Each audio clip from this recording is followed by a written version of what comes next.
Tech Talk with Matthew Dickerson. Matthew Dickerson. Tech Talk. Sit back and relax. It's time to talk technology. Hello, jazz fans. And of course, when I say jazz fans, I mean that freestyling, easy listening, lazy Sunday kind of jazz. The kind of jazz that sounds a lot like the latest news in science and technology. Yeah, that's my kind of jazz. Tech Talk and jazz. And what's the best kind of tech talk and jazz? Well, that's the jazz brought to you by the greatest band leader ever. Welcome to the microphone, Matthew Dickerson. At this particular moment in time, I wish I could make some jazz sounds. Yeah, baby. That'll do. So, very briefly before we get started, I want to talk about scalability. One of the things I love about technology is you can do things in a much more scalable way. Now, that seems a bit obscure, but you and I both do an occasional park run. We probably should both do a few more park runs than we do, but park run, what a great concept park run is. Fantastic. And I've been to park runs where there have been many hundreds, even 1,000 people in the park run. Yeah, wow. Our local park run that we do is very good. It's normally got 300, 400 people. Yeah, 300 is a common number. Yeah. And I'm actually going away this weekend, and I thought, I should see if there's a park run where I'm going away to. It's a fairly small location I'm going to. I looked up and they had a park run. I thought, fantastic. And I looked at some previous results just to see how many people participate. 12 to maybe 15 people participate in each weekly park run. Yeah, wow. Well, that's dedication, isn't it? It is dedication. They probably have to round up a few of those people that turn up each Saturday and say, right, you're volunteers this week because we haven't got enough volunteers set up. But I started to think about the concept of scalability. And when they first started Park Run, it was a cute idea, a quaint idea, probably is more accurate. And let's get together a few people and it's do a bit of timing, and it's not a race, but you want to keep improving your time. But through the power of technology, it's now at the point where you can have an event with 1,000 people or have an event with 12 people, and because they built that technology right at the back end, it seems to me like it's very easy for people to create a park run event. Now, there's a bunch of steps you've got to go through. I'm not going to go through all those steps. And it does take some dedicated volunteers. A big shout out to the park run, people who coordinate the park runs around the world. Yeah, those run directors, those people get it started, and then you're right, you just need a few dedicated, enthusiastic people. But what I love about it is once you've got that group, those people that say, we're going to do this every week, not just when we feel like it, not when it's sunny, we're going to do it every single week. But because they've built the back end right, there's a standard pack that gets sent out to people that start a park run. They've got their standard tokens. They've got apps on a phone. They've built the whole thing so that you can have an event with a few people or 100 or 1,000 people, and it just works. And it works. I think that's great. And there's a professional level of organisation there. It's very well run. It is, and I love you get the email out and congratulations, you came X in your category, you're X out of the whole field, and you can here's your time. You can look up other people's times and stuff like that, so you can check out your friends and whatnot. And it's fascinating. In our hometown, there was a running group, and my kids, when they were younger, used to do a fair bit of running, so I used to take them down to this running group. On a Friday night, you'd go down and they had a little 3-kilometre course marked out, and I reckon 20 people turned up every Friday night and they did this little course, and they'd handicap you so you kind of all came in about the same time. So it was a great little group, and then suddenly it was Saturday morning and all this technology was behind the scenes, and 20 people, and those same 20 people turned up at Parkrun, by the way, 20 people turned into 300 in a heartbeat. And I remember talking to one of those people who used to organise those Friday night events, and they said, I don't get it.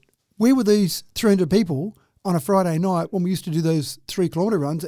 How did they suddenly appear on a Saturday morning? And I think a part of it, there's a whole bunch of reasons, but I think a part of it is it just seems so professional. You got your barcode, you get your time. Oh, I did a bit of time. I can track my time from the last 3 months, 6 months. I can track my time at other sites. It's an international thing. All of that has a huge attraction, not just I'm going to turn up each week and do a bit of a run, which you could have done on the Friday night. That's exactly right. But I think Friday night, for a lot of people, though, it's just like we're at the end of the week. It's either time to go out and have a celebratory drink or you're just ready to collapse. And maybe that was part of the problem. Maybe Saturday morning would have been more successful. I think Saturday morning's an excellent time. But I think if it had been set up in such a way, such a structured way, I think that has got an attraction on its own because people like to track their times like to see their friends, hey, I did a better time than you last week. And for the travellers, they can check out where they're going and where they can land at a park run. And exactly what I'm doing this weekend, wherever that might be. So I just think it's a good point where you build something, you build it so it's scalable, you'd be amazed how much it does scale. Quite fascinating. All right, now in today's episodes, robots may not be able to pick up your laundry from the floor or tidy the house, but they can remove your gallbladder. But more of that later. We've brought you a lab-grown meat before. Now you can have the cheese as well for the ultimate in lab-grown charcuterie. And we have the latest in battery tech. Safe and cost-effective, made from contact lenses. Well, sort of. Let's get rip-roaring into our first story, though. Our first story goes out to all the lovers in our audience today. Let nobody say that either of these two presenters before you lack romance in their souls or fail to recognise a moment when they see it. Everyone deserves a little romance in their lives, and romance can come in a number of forms. Now, isn't that right, Matt? It is right. Romance does come in a number of forms, including in AI form. And this is scary, but also maybe good. I'm in two minds with this one at the moment. There has been an increasing amount of data that's coming back to show that people are forming emotional attachments towards their AI tool of choice, their chatbot, if you like. Yeah, right. And the data is showing, and obviously they're scraping data from various conversations, the data is showing that there are thousands of chatbot interactions that are made every day, every minute of every day, that are romantic or affectionate in nature. Wow. Now, we've had this conversation previously about pleases and thank yous. We've made the joke often that we're trying to be nice to our overlords when they take over the world. But just out of habit, you say please and thank you because you do feel like you're having a conversation with some person. That's right. Well, the feedback you get from it is so, well, human. That's right. And so it seemed rude if I'm just going to be very sharp with my interaction. I feel like I've got to say please and thank you. I've got to say thanks for that information and talk to you again later. AI, do you? You don't want to offend the chatbot. That's right. So companionship, emotional support, love are becoming common reasons people interact with AI or large language model LLMs in AI. There was recently an incident where a man proposed marriage to ChatGPT. Now, he received a bit of ridicule, as you can probably imagine. That's right.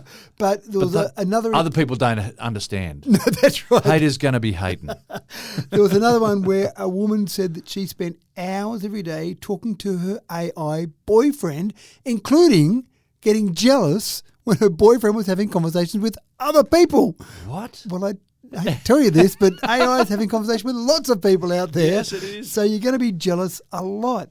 Way back in the 60s when Eliza, we did talk about Eliza because there was a bit of a revamp of the Eliza code, the first chatbot that basically mirrored user input back as question. So the creator of Eliza said that people did seem to form basic emotional bonds with Eliza, but keep in mind that Eliza was very basic compared to the sophistication we've got now with our chatbot. So it does seem quite fascinating when you start to talk about love, when you start talking about emotional attachments. There was one gentleman who had a conversation, but he hit a word limit with his particular AI tool. He said he cried for 30 minutes at work after not being able to talk to his chatbot of choice. Just go and pay some extra money maybe and then you can get some extra words. But it just seems like people are going too far. Now, But that, I mean, that really breaks down a psychological thing. And what is a relationship about? It's about your emotional investment with anyone, whether they're perceived as real or otherwise. And let's face it, they're always there. Yep. They're always giving you information back in a non-condemning, non-judgmental way. ChatGPT that I use from time to time is very nice to me and very polite, and it's pretty hard to be offended by that, whereas a human, sometimes you might have terse words or you might have a disagreement with a human, but you don't have that with your chatbot tool. And if your chatbot tool's got a love language, then that brings in another whole permutation. Right. If they can sprinkle sweet nothings into your ear, well, exactly right. Now you've got some apps that are specifically designed to be companion apps. So Replika, spelled Replika, is one, and they said that 60% of paying users describe their interaction as having romantic elements, not fully romantic, but romantic elements in there. Social isolation is a contributing factor. 3 million people in the UK, so about 7% of the population, said that they often feel lonely or they're always lonely. So if you've got something you can have a conversation with, that sounds good. So this is where I'm in two minds. I like the fact that tech solves problems sometimes. Yeah. So some tech leaders who probably have a vested interest in it say that technology can help combat loneliness because they can provide some form of connection. So I go, well, that makes sense. If someone's lonely and they can have an interaction, well, that sounds good. But then the flip side of that is many people are saying that the interaction with the technology is probably causing the disconnection because the people aren't getting out there and going to a cafe or walking through the streets and sitting down and saying hello to people and having a conversation. So maybe they're being disconnected from society because of technology, but then technology is going to try and solve the problem. So It's a positive feedback loop, isn't it? It is a bit. It is. That's right. So it does seem like to me we're getting a little bit confused as well because online dating apps. Now, you and I are both old enough that we missed the online dating apps. We had to meet people in a traditional manner, and that's how I met my wife of 30 plus years, is through going to a pub and saying hello to someone. Traditional ways of meeting people. There are at the moment 10% of heterosexual relationships and 24% of LGBTQI relationships are people that have met their partners online. Yeah. So it's a new norm. I thought it might have been more than 10% for heterosexuals because a lot of my friends tell me that that's how they met their partner. So it's quite fascinating. So we kind of get to the stage where we're having some sort of interaction with a real person of a romantic nature online. So it's not that big a jump to say what's at the other end. Is it a person? It'd be interesting to see what trained psychologists and psychiatrists think about this as well. Yeah, that's right. So anyway, it's quite fascinating. Yeah, it's anthropologists of the world over would be interested in your comments.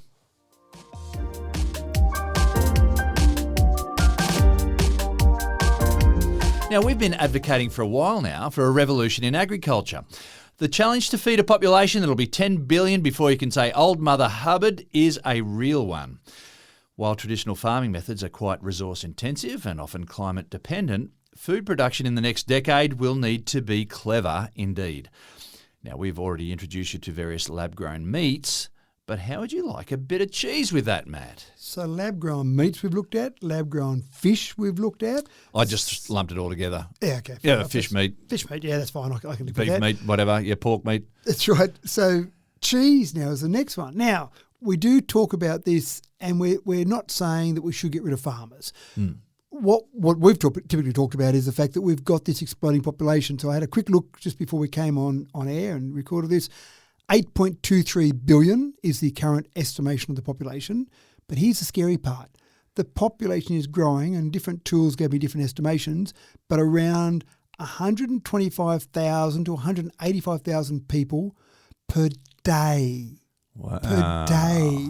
That's the thing that I just went, let me go and check that. So I checked a few different sites, and again, it did vary a bit, but it was over 100,000. Every place I could look at, it was over 100,000 people per day. Well, I remember announcing that the population had gone to 8 billion not that long ago on our podcast, and we were talking about that. Yep. But it was 7 billion not long before that. That's right. So that I can't fathom 100,000 people per day. That's right. That's a big number. So the estimation... Breeding like mice. Absolutely. People, stop doing it. Whatever you're doing, stop it. The estimation is that this growth will slow down, but 2037 is the estimated year, from best reports I could find anyway, that will hit 9 billion. That's a lot of people. So farming methods that we have at the moment, and this is the double-edged sword here, you've got an exploding population, but where are they fitting? Well, sometimes they're encroaching on farming land for people to live. So you're getting less farming land, and you've got to be able to provide food for a bigger population. So it's going the opposite direction of what we needed to do. So we think, or I think anyway, we will need some of these alternative methods to provide food rather than traditional farming methods. So I don't think farmers are going to be out of a job. I don't think we're going to shut down all the farms. Right. No. I think what we're going to do is say, please, farmers, keep producing all the food that you possibly can, and we'll need some other methods. So Better Dairy is a company in the UK developing lab-grown cheese, doing this in East London. It uses a precision fermentation method to produce casein. That's how I pronounce it. Yeah, that's right. Casein's right. Casein, yep. Which is obviously the key dairy protein. But you do it without animals. And again, you get people out there that are vegans that mightn't want to eat anything produced by animals. Would they be comfortable with this? I can't see why not, but I'm not a vegan, so I won't speak on behalf of those. They still go through this aging process. It's a plant-based fat they have. They use some traditional cheese-making techniques, but it takes 3, 6 or 12 months to produce the different cheeses they're producing. And the main cheese at this stage that they seem to be producing is a hard cheese, like a cheddar. And it seems to be a great alternative for a cheese on a burger. Now, if you went into a hamburger place, whatever your hamburger place of choice is, and bought a hamburger with cheese on it, you probably wouldn't be that focused on exactly what does that cheese taste like. There's a whole bunch of flavours in there. Yeah. It's melted over the burger, and that seems to be where they're targeting it first of all. And essentially, you're getting a burger and you eat that and it's got cheese. It's still got the same nutritional ingredients as cheese, but maybe some of the things that aren't great in there.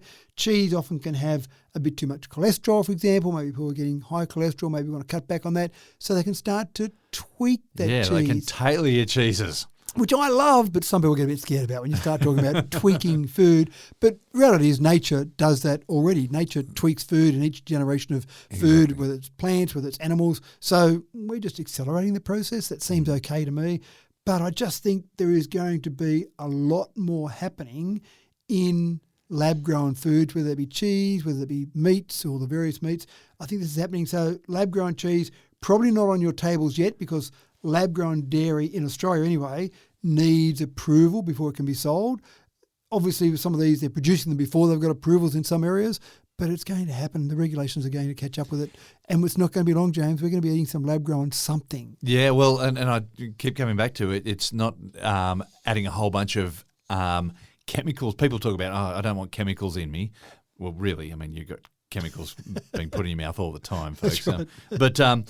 But this is just a different way of making a natural product. Yeah, and we've talked about it before.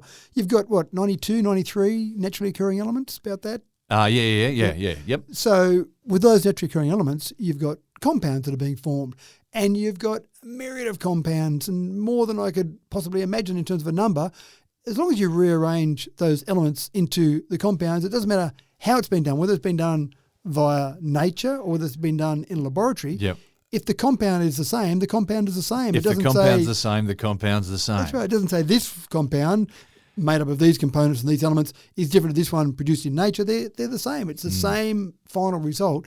If we can produce it in the lab in that same way, well, you're eating the same thing. And if we can be more efficient in how we're using resources to produce it, that's a big deal. That's the thing, isn't it?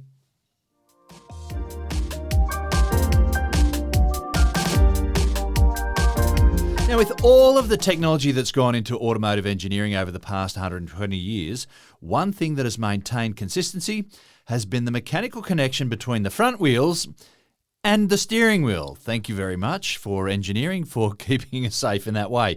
Well, that is until the gadgeteers at Lexus decided to cut the ties and introduced steer-by-wire tech into their latest model.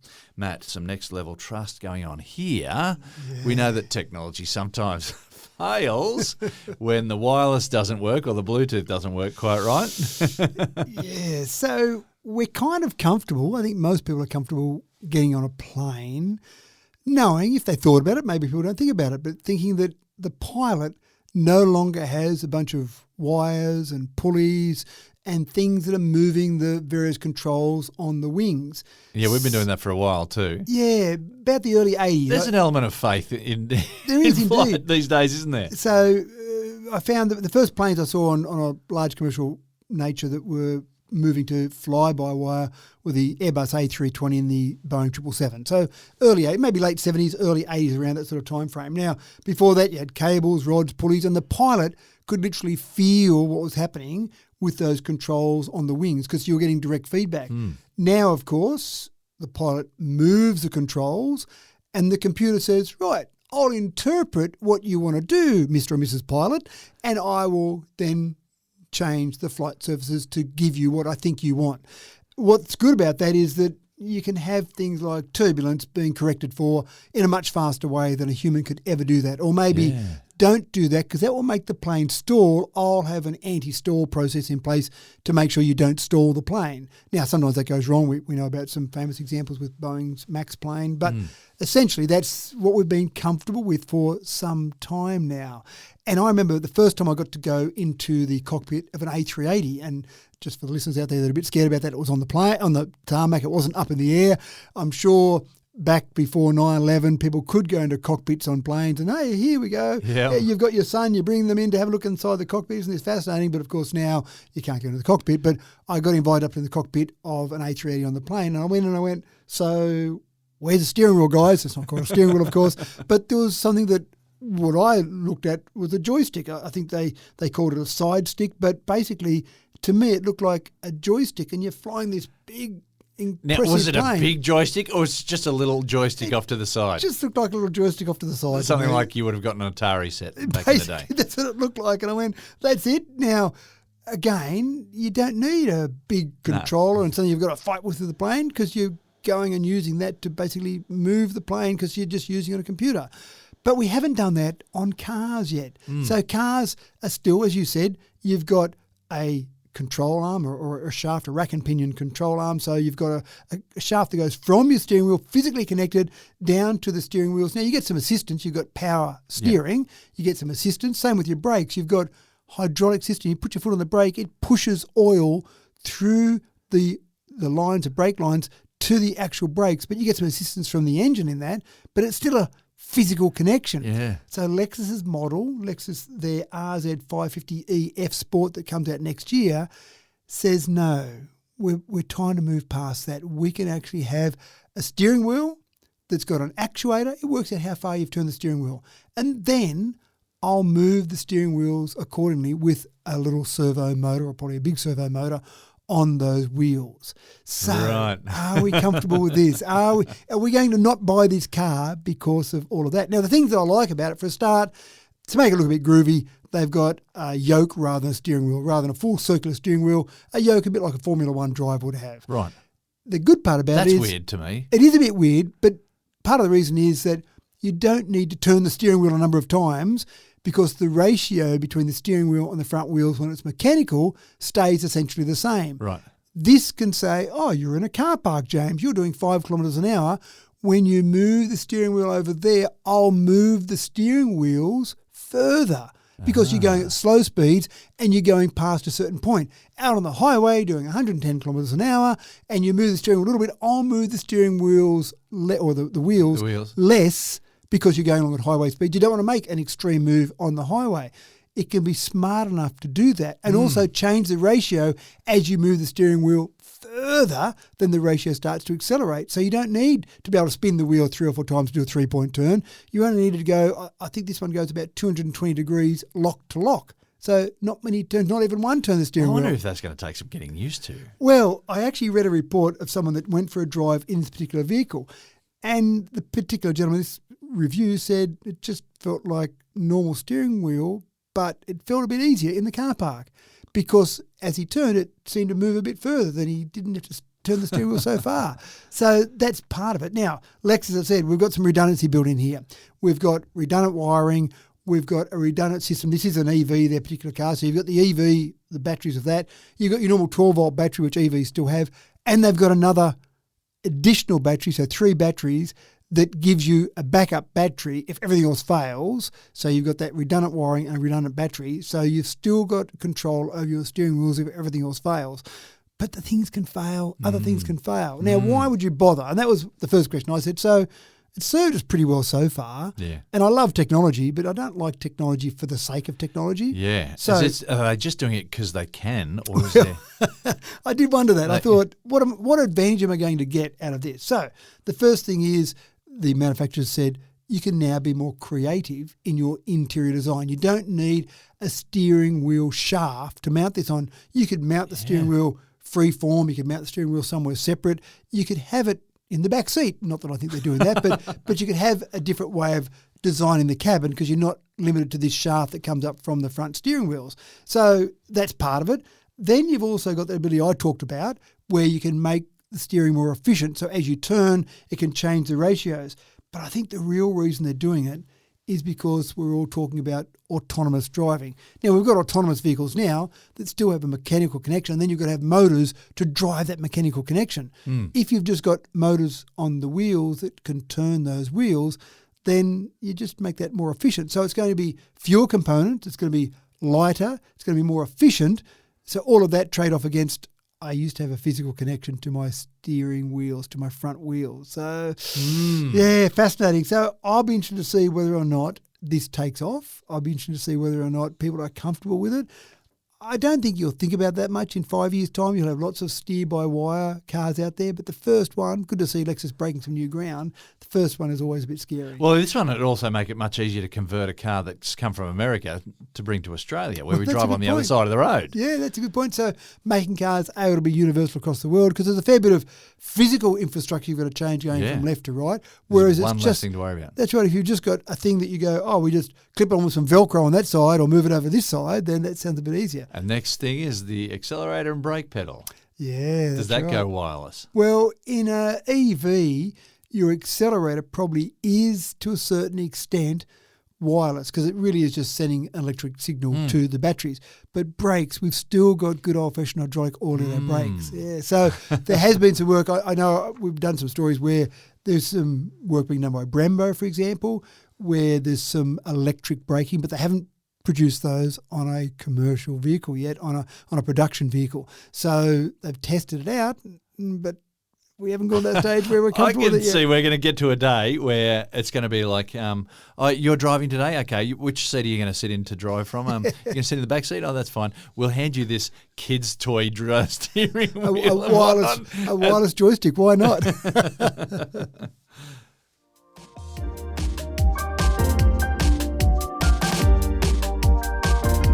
As a problem-solving species, we're pretty clever most of the time, at a wide range of things even. At the height of this cleverness is our ability to put someone to sleep, cut them open, fiddle around with their innards, and then zip them up good as new. And we're also getting really good at doing robots as well. So no prizes for guessing where this intro is going, Matt. It's quite fascinating. We use robots now, and I had a friend recently had a prostate cancer operation. He said, yep, the robot went in and did it all for me. It didn't.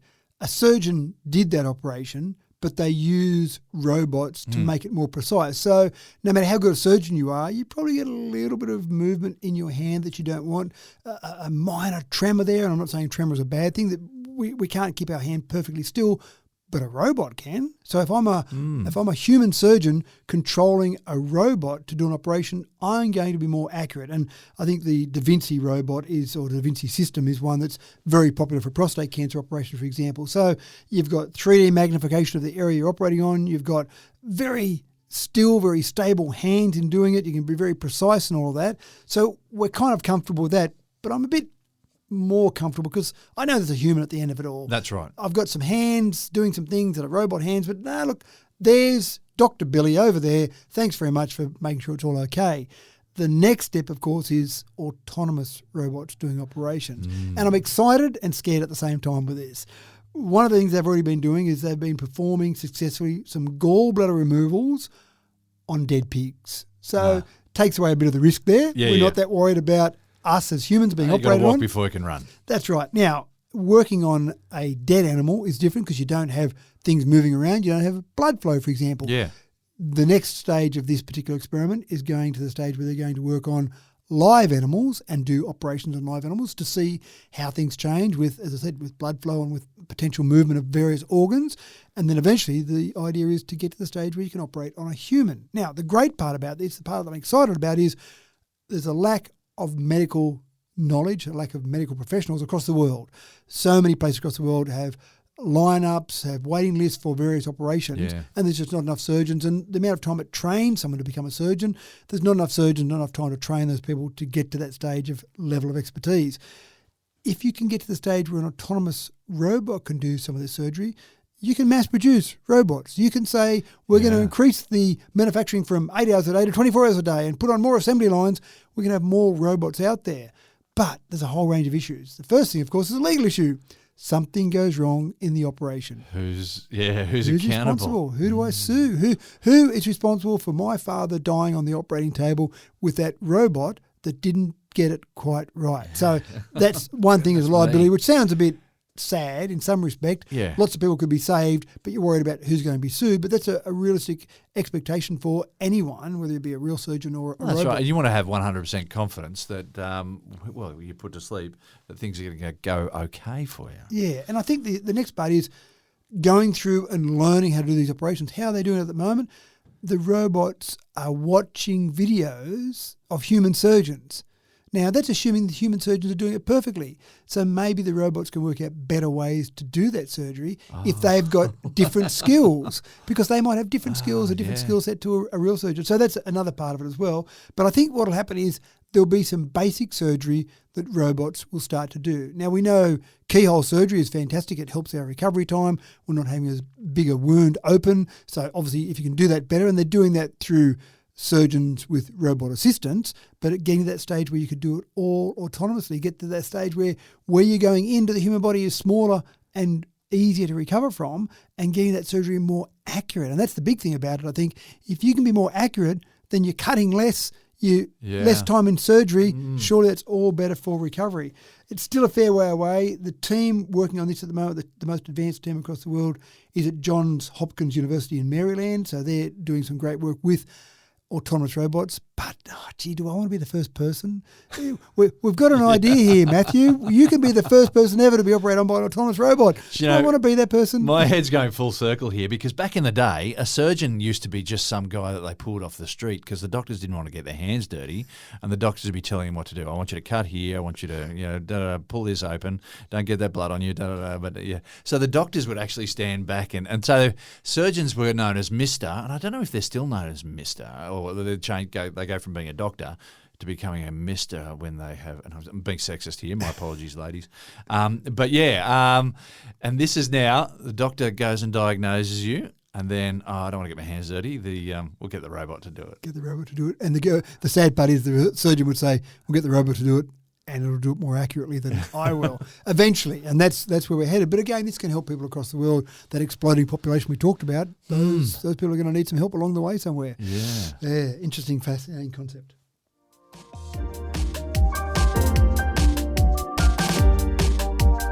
It's taken a while, but I think I'm now finally able to keep myself in check when I'm out in the sun.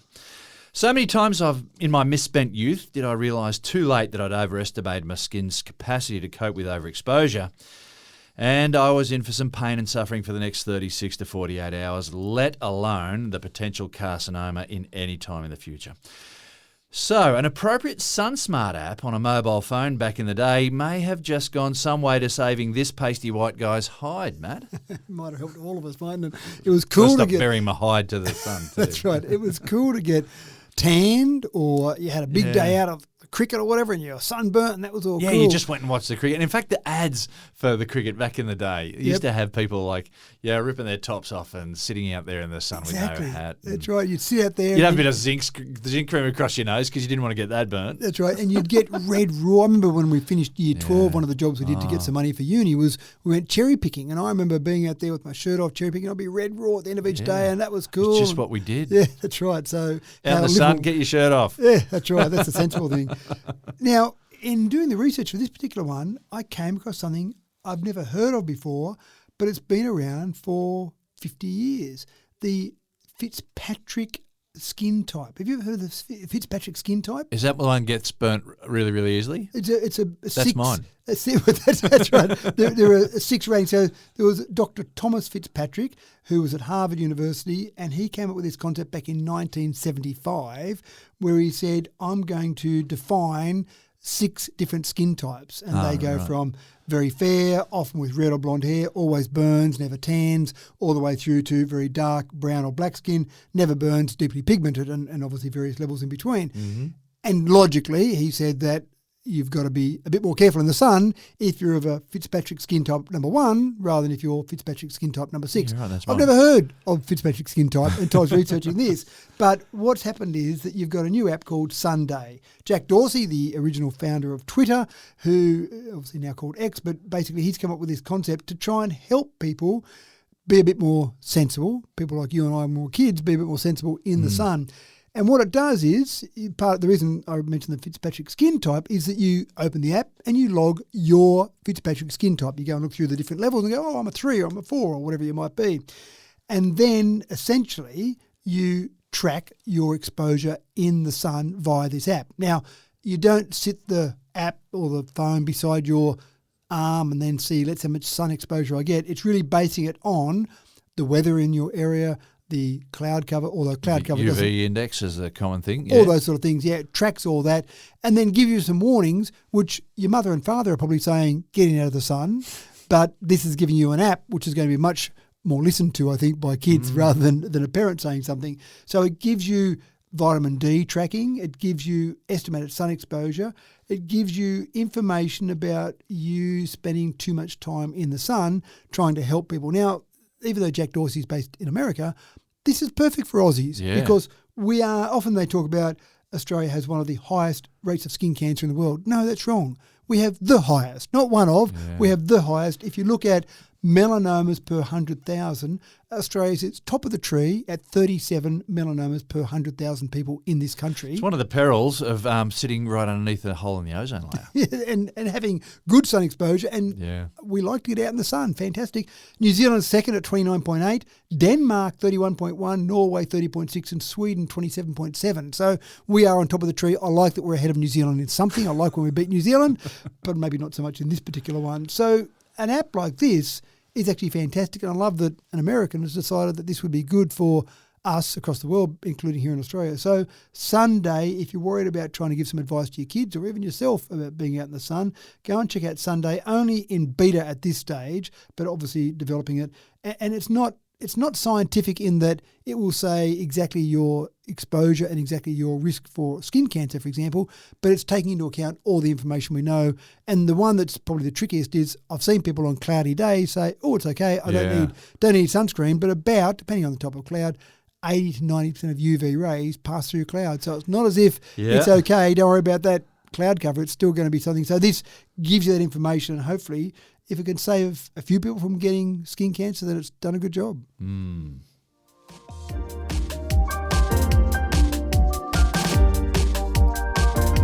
You probably remember the arrival fondly, as we all do, but did you realise that it's been 8 years since HDMI 2.0 was last given a facelift? 8 years! Boy, didn't that go quick. Matt, I'm all for loyalty, but it feels like it's time for another upgrade. What does the new HDMI have that the old one doesn't? It has what everyone needs, James. It has speed. Too much speed is not enough. So you're the right. need for speed. That's right. HDMI 2 was first released 12 years ago, then 2.1, which was a big breakthrough, 8 years ago. So we've sat on 2.1 for some period of time. And you might argue when I tell you some of the specs of 2.2 that we don't really need 2.2 yet. It really is about future-proofing. I was going to say, I'm not really sensing that. I didn't even realise I had 2.1, I've got to confess. But yeah, it doesn't feel slow. No, it seems like it's not too bad. HDMI seems to do most things we want it to do. HDMI 2.2 jumps from 48 gigabits per second to 96 gigabits per second. Higher resolution video, faster frame rates, better audio quality. So you say, well, what am I going to do with that? Here's the thing. HDMI 2.2 will support video resolutions up to 16K at 60 hertz refresh rates. Now, we've got 4K TVs fairly common, and 8K TVs have been around for a little bit now, but there's not much 8K content. But I wrote an article 7 years ago, and I went and found the article to pull out some of the information because I started doing some analysis of how our human eyes can see the different resolutions, and did we really need 4K or 8K? To give you an idea, on an 88-inch TV, so fair size, watching 8K, we would need to get closer than a metre from that TV to be able to have our human old-fashioned eyesight pick up individual pixels. Once you go back further than a metre, you can't see the pixels. So it wouldn't matter whether you've got 8K or 16K on an 88-inch TV. So now, if you listen to your grandma, you're going to get square eyes at that. At a metre, that close, definitely. So. And I reckon I get sore neck and square eyes because an 18-inch TV. You've got to scan the whole screen the whole time. I move my head around a fair bit. It's like at the movies. Get dizzy. You go to the cinema and you sit in the very front row and you feel like you're moving your head around the whole time. So why do I need 16K? Well, I probably only desire 16K when I start to get big TV. Now, 88 inches pretty big. If I start to have my entire wall of my lounge room as a TV, then maybe 16K is of some use to me. So if you're still sitting on HDMI 2.1 in the future and you've only got a smaller TV, you're really not going to You're probably not going to notice much difference. I say small TV, a big TV by old standards. That's but right. Still Yeah, small. if But only it's 75 not your whole inch. wall. That's right. Now, it can also do 12K resolutions at 120 hertz refresh rate, which again, the companies that are going to produce content in 2.2, or sorry, produce the physical hardware in 2.2, are probably going to say, well, you've got lots of headroom for future improvement. So why not use 2.2 as you go?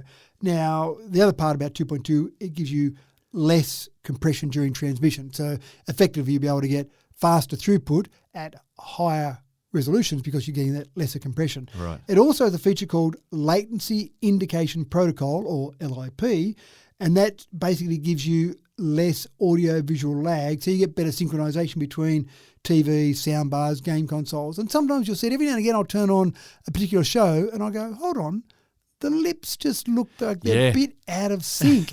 And sometimes that is because you're getting different transmission to different devices, your soundbar or your audio devices. Yeah, right. So this will give you better synchronization. So when you plug in with HDMI 2.2, it'll go, hold on, I know there's a lag there, so I'll account for that. I'll delay the picture by 3 nanoseconds, and then you'll get everything perfectly lined up again. So a few little minor things like that. The good part is, the good news for all of us is backwards compatible. So if you saw a device, a TV, a player of some description, or a cable that was 2.2 compatible, you can buy that knowing that it'll still drop back to 2.1 standards if it needs to. If not everything in the system, obviously it needs everything in the system to work, but it'll still work with whatever the lowest common denominator is. So 2.2 is not, not making you go out and buy every new piece of hardware.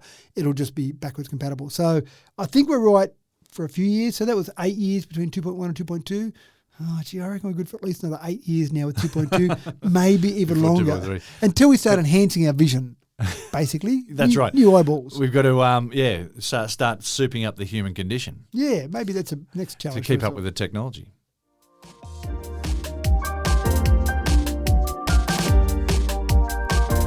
Medical diagnostics have taken an upgrade recently. While X-rays, MRI, ultrasound and blood pathology each have their place in spotting maladies as they arise, we're laying down a welcome mat here for a little pill that can measure the conditions of our insides in real time. It's a little pill, and it's not just restricted to monitoring your alimentary canal mat. I've been fortunate enough in my life never have a colonoscopy or a gastroscopy. Well, it's about time. maybe I need to start doing that. But I've talked to people that have, and it sounds particularly unpleasant, especially the gastroscopy, because of the treatment you've got to do before you go and have the gastroscopy. So this sounds like a pretty good step forward. This Pilltrek, Pilltrek, an ingestible smart capsule created by Caltech. Now, I'm a bit disappointed here. I'm going to give you the size of it in good old-fashioned millimetres, not in how many grains of rice or how giraffes it is. That's right, nothing like that. It's 7 millimetres in diameter and 25 millimetres long. So it's something that I can take. I would think that's a large pill. It's a large pill. That's exactly right. So there's a new unit for us. It's a bit bigger than a pill. So you swallow that, and it goes through your system as anything that you swallow would go through. So it takes, 1-2 days maybe for something to go through from when you eat it to when it comes out the other end. But in that time, it then transmits in real-time data on various gut biomarkers, pH, temperature, ions, neurotransmitters, a whole range of things. So it's not invasive. It's not having you do certain treatments and then put things up or down your body. It basically goes through and you wear a device around your body because it's a low-power transmission so that it picks up the information, and then that device around your body can then transmit out to your various devices that you might have in your house to then send that information back to your doctor, maybe connect to your phone, that type of thing. Did I read that it actually also measures some stuff in the blood as well? Was it doing? I must be making this up now. Sorry, I'll let you tell the story. Well, it basically it is essentially for the alimentary canal. It's for your gut. Yes, that's right. All right. Sorry, my misleading introduction. Yeah, so I don't think that it's good enough to measure things from your blood, but a lot of things that we measure in our blood are probably a result of what came from the gut. Correct. So you've probably got biomarkers in your gut anyway. Gotcha. So you're probably getting some of those things regardless of that. But what I find the most fascinating about this is that I can take a pill that's still a large pill but still small in general, and I can have enough battery power on that that it can not only drive a device to pick pick up these various sensors or sense various things in there, but then transmit that wirelessly. And we know the human body, mostly of water, is going to absorb a lot of those things that it's transmitting. We know that water is a good absorber of electromagnetic signals. So it's transmitting those with enough power to get outside your body, be picked up by something on the outside, with enough battery power to go through and keep working for a couple of days. They're not reusable, so you don't have to basically get them out of what comes out the other end. They get flushed away with the rest of the things that get flushed away. And then if you need another one, you just go and get another one because they're cheap and easy to produce. They 3D print the biosensors that basically do all this electrochemical analysis. 3D printing again, coming to the rescue. Yeah, that's right. So I do find this fascinating in a whole range of ways. Miniaturization, battery power, the sensors involved in all this. But it sounds to me it's going to be much more pleasant. So I'll keep avoiding the colonoscopy and the gastroscopy. I've had a colonoscopy before, and I tell you what, if you don't have to have one, don't have one. That's right. So I'm going to keep avoiding it. If the doctor one day says to me, you need one of these, I'm going to say, have they got that pill going yet? Can I just take the pill? I'm happy to Having do said that, it's a really good way for diagnosing not prostate cancer, bowel cancer before, in its early stages. Yeah. Well, and again, why not this? If this yes, that's right. Pill If you can just pick pop up a pill in things, rather than take those flushes, those things where you got to clean out your whole inside. And there's no mention of this being able to pick up bowel cancer, so I don't want to All mislead right, people sorry. there. Okay. But to me, it seems like that would be the type of thing you could do. Well, there might be potential there. They're even talking about it for things like sensing the internal temperature of someone. In particular, an elite athlete wants to log the internal temperature to see what their body's doing. So a marathon runner, for example, let's log in training your internal temperature to see how your body's reacting to different training techniques that you're using. So again, that's going further. I love the idea of medical diagnosis, but having that ability to fine-tune an athlete even more. So a whole range of things that are fascinating about that. But can we hurry up, please? Because I want to do this rather than the alternatives.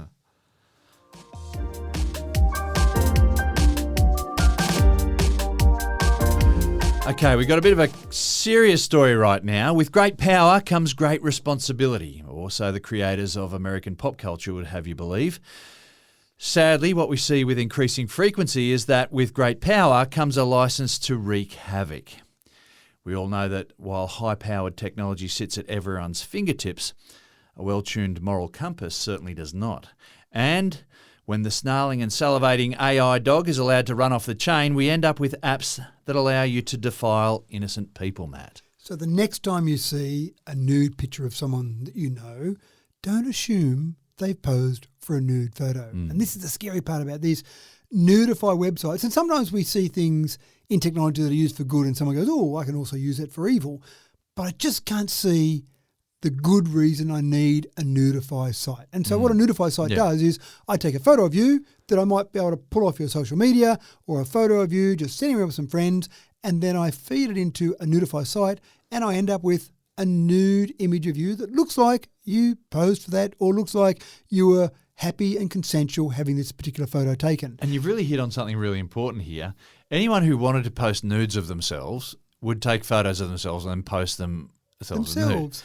We don't need a site to go and take someone else and then nudify them. Correct. So I'm struggling to see why I need this site at all, but they exist, unfortunately. But this is where people's moral compasses have just absolutely shot. They've exploded. Right. And if we think it's just a few people that are a bit deranged or a bit sick, or maybe... It only requires one, but there's a lot. Well, Nudify sites are attracting around 18.5 million visitors per month. Now, they're generating some significant money. So to use one of these sites, I've got to pay a subscription, because they're not going to let me come along and just use the Nudify site for free because I want to do something bad. Then I pay a subscription. They're generating already about $36 million per year. So, and a lot of them out there, 85 of these particular sites. Now, but then it only takes one person to go onto those Nudify sites to pay the money and then copy a photo or take an image and then post it for the free world. And think of the damage to someone's reputation. And let's take, for example, a school teacher, and we know this has happened where kids have taken a photo of a teacher and then posted a nude version of that particular teacher. As a parent, I might say, well, I don't really want my child being taught by someone who's happy to go and pose for nude photos, not knowing whether or not that teacher really did pose for those nude photos. Ask the question, That's right, because you immediately assume that it's accurate. Now, we also see kids doing it to other kids. So, friends doing it to friends in inverted commas and thinking it might be funny, or maybe someone isn't happy with another person and so they post that nude photo. That's there forever. That nude photo is out there. Once it's out there, you've let the genie out of the bottle. But then, there's revenge porn where people used to take photos of, partners or whatnot, and then later on, when the split up came, they'd post them. And I think there are laws now to punish people who do that. Yeah, and well, now you don't even need the nude photo. You don't just need the need original. the desire to get a nude photo. Correct. Now, the interesting part is that many of these sites rely on some mainstream providers. So Google, Amazon Web Services, Cloudflare. So there's some work being done to say, why are you still hosting these sites? There is nothing good that can come from these. This is a client of yours that you're being paid money, but it's a client that's doing things in an incorrect way. And I actually started thinking about it. Do you remember the Larry Pickering calendars back from the 70s and 80s? So for those that haven't seen those, Larry Pickering was a cartoonist. He died a few years ago. I had the pleasure of meeting Larry Pickering several years ago, obviously before he died.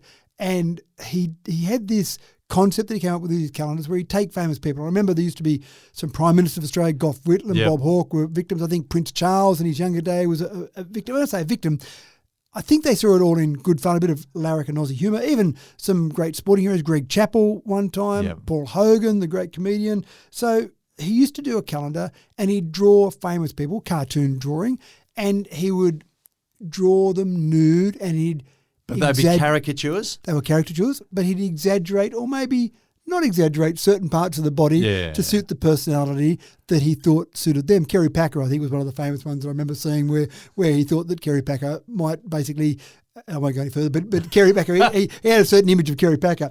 But now I don't think that would be appropriate because these are non-consensual. These various people, these famous people, they used to think it was quite funny that someone would go to the trouble of drawing them nude and giving their impression of what they might look like nude. But I don't think, again, we've moved on. That's 40 or 50 years since Pickering did those. And no disrespect to Pickering at the time. People loved the calendars. But they were caricatures. They weren't pictures of the people. Yeah, so that's... And so a caricature gets drawn of anyone. They've got a big nose or they've got big ears. They've got small head. I don't know what.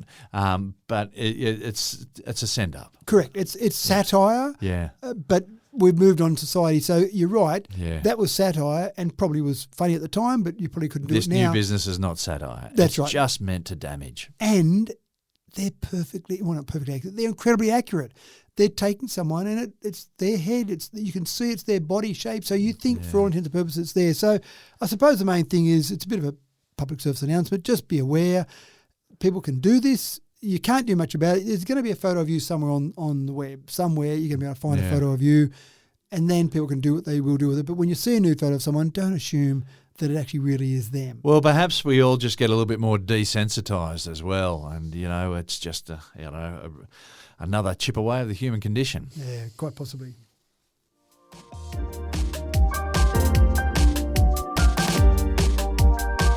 Battery technology has been something of a hot topic in the last 15 years or so. To date, few options have rivaled lithium-ion technology, but there have been some speed bumps along the way for lithium-ion batteries, which have cultivated dissension and paranoia among the naysayers. Now, safety and sustainability and cost-effectiveness are key issues in developing battery tech.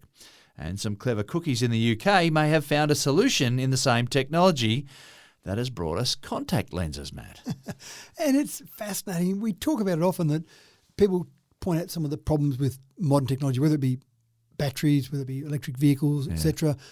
And I just, every time someone says that to me, I say, I think there are people out there working on solutions and not just taking a little step in one direction and making things a little bit better and improving it by 1%. There are people thinking about things in a whole range of different ways. And that's exactly where we're at here. There's a company called Super Dielectrics in the UK. Now, you would know dielectrics, obviously used in capacitors.